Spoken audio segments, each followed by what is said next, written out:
BPL এর ইতিহাসে সবচেয়ে ব্যর্থ দল সিলেট ফ্র্যাঞ্চাইজি। তবে সিলেট তাদের নাম বদলে সিলেট স্ট্রাইকার্স হতে সিলেট টাইটান্সে আসতে না আসতেই দলের নাম বদলের মতো যেন বদলে গেছে ভাগ্য। এবারকার আসরে নিলামের আগেই সবচেয়ে শক্তিশালী স্কোয়াড সাজানোর জন্য মাঠে নেমে গেছে তারা। এর মাঝে দলে এসেছে মোহাম্মদ আমিরের মতো তারকা, সাথে আছে আরো 3 জন বিদেশি খেলোয়াড়। তবে কারা আসছে সিলেটে তার বিস্তারিত প্রতিবেদনে। এবারের বিপিএল এ সিলেট যেন নিজেদেরকে প্রস্তুত করছে একেবারে ভিন্ন। নাম বদলের সাথে সাথে এবারের স্বপ্ন বদলে ফেলেছে তারা। প্রতিবার দেখা যায় তাদের স্বপ্নে থাকে তলানির দিকে, অন্তত র্যাঙ্কিং সে কথাই বলে। নিয়মিত দলগুলোর মাঝে সবচেয়ে কম প্লে অফে খেলা, কোনো শিরোপা না জয় করা, একবার ফাইনালে খেলা, এগুলো সেসব ঘটনারই সাক্ষী দেয়। তবে এবার যেন একেবারে ভিন্ন কিছুর ইঙ্গিত দিচ্ছে দলটি।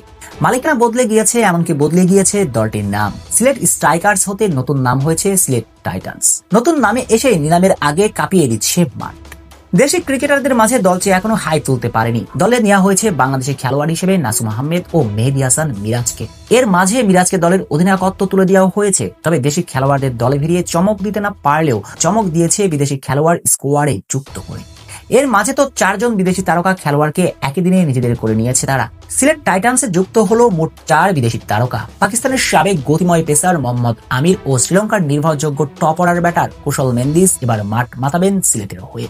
দলটির এক কর্মকর্তা নিশ্চিত করেছেন আসন্ন মৌসুমে এই 2 অভিজ্ঞ ক্রিকেটার সিলেট টাইটান্সের জার্সিতে খেলবেন। তবে এই 2টি নাম শুনে যদি চমকে ওঠেন, সামনে আরো 2টি নাম শুনলে চোখ কপালে উঠতে পারে। টি-20 ক্রিকেটে অন্যতম পরিচিত মুখ মঈন আলী খেলবেন এবার তাদের হয়ে। সাথে আছেন আরেক টপ ক্লাস বিদেশি অলরাউন্ডার আজমতুল্লাহ ওমর জয়। এই 4 জন বিদেশি খেলোয়াড়কে এর মাঝে দলে নিয়েছে ফ্র্যাঞ্চাইজিটি। এদিকে বিভিন্ন গণমাধ্যম বলছে মোহাম্মদ আমির ও কুশল মেন্দিস চুক্তিবদ্ধ হয়েছে পুরো মৌসুমের জন্য। অন্যদিকে মঈন আলী ও আজমতুল্লাহ ওমর জয়কে দেখা যাবে মাঝামাঝির দিকে।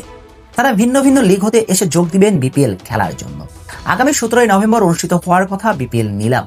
2012 সালের পর হতে বিপিএল অনুষ্ঠিত হতো ড্রাফট, তবে এবার সেই ধারা হতে বের হয়ে এসে আয়োজন করা হবে নিলামে।